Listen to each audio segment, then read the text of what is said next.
શ્રી કૃષ્ણ મિત્રો, કેમ છો બધા? સ્વાગત છે તમારું મારા કિચનમાં. આજે આપણે શક્કરિયાનો હેલ્ધી અને ટેસ્ટી નાસ્તો બનાવવાના છીએ, ઓઇલ ફ્રી.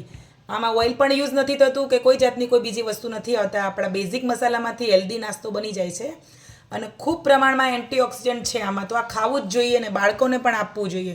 તો ચાલો આપણે બનાવવાનું સ્ટાર્ટ કરીએ. શક્કરિયાને મેં બરાબર ધોઈ અને સ્ટીમ કરી લીધા છે. તો હવે આપણે એને મેશ કરીશું.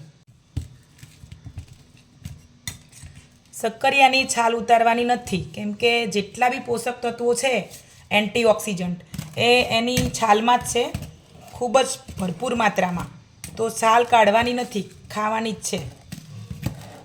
બ્લ્યુબેરી કરતાં પણ વધારે આમાં એન્ટીઓક્સિડન્ટ છે. બ્લ્યુબેરી ખાવી એટલી મોંઘી, એના કરતાં આ ખાવું સારું. આપણા શક્કરિયા મેશ થઈ ગયા છે. ચલો આપણે એમાં કાલા નમક એડ કરીશું, બ્લેક સોલ્ટ, સંચળ કહેતા હોય તો સંચળ, જે કહેતા હોય, મરચું પાવડર તમારા ટેસ્ટ પ્રમાણે લેવાનું છે, શેકેલું જીરું, કાળી મરી અને થોડુંક આપણે મિશ્રી એડ કરી છે,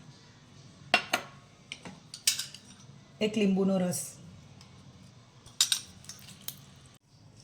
થોડુંક આપણે મીઠું એડ કરીશું. જો આપણે મસાલો મિક્સ થઈ ગયો છે, હવે આપણે થોડુંક પોષણ લઈને આપણે, તમને ગોળ ગમતા હોય શેફ, તમને જે શેફ ગમતો હોય ને એ શેફમાં તમે જો આ ટાઈપની બાઈટ બનાવી લેવાની. ચોરસ ગોળ આવી રીતે બાઇટ્સ બનાવીને તમે આને સરસ બેક કરવી હોય, તમે માઇક્રોવેવ કરી શકો, ઓઇલ ફ્રી બનાવી શકો. અને જો તમને ઓઇલમાં બનાવવી હોય ને તો તમે આપણે થેપલા બનાવીએ ને એ રીતે તમારે આને સેલો ફ્રાય કરી લેવાની.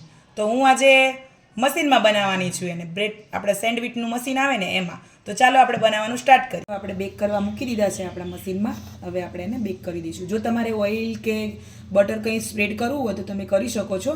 મેં અહીંયા કંઈ જ એડ નથી કર્યું, મારે ઓઇલ ફ્રી બનાવવાના છે. તો ચાલો આપણે હવે બેક કરીએ. જો આપણે નાના નાના ટિક્કી બનાવ્યા હતા ને એ થઈ ગયા છે. હવે આપણે એને પ્લેટ કરી દઈશું. આપણે શક્કરિયાનો હેલ્ધી અને એન્ટીઓક્સિડન્ટથી ભરપૂર નાસ્તો રેડી થઈ ગયો છે. આને તમે ઇવનિંગ સ્નેકમાં, મોર્નિંગમાં, બાળકોને લંચમાં આપી શકો છો. તો કેવો લાગ્યો તમને મારો વિડીયો? મારો વિડીયો પસંદ આવ્યો હોય તો મારી ચેનલને લાઇક, શેર અને સબસ્ક્રાઈબ કરજો. મળીશું નેક્સ્ટ વિડીયોમાં.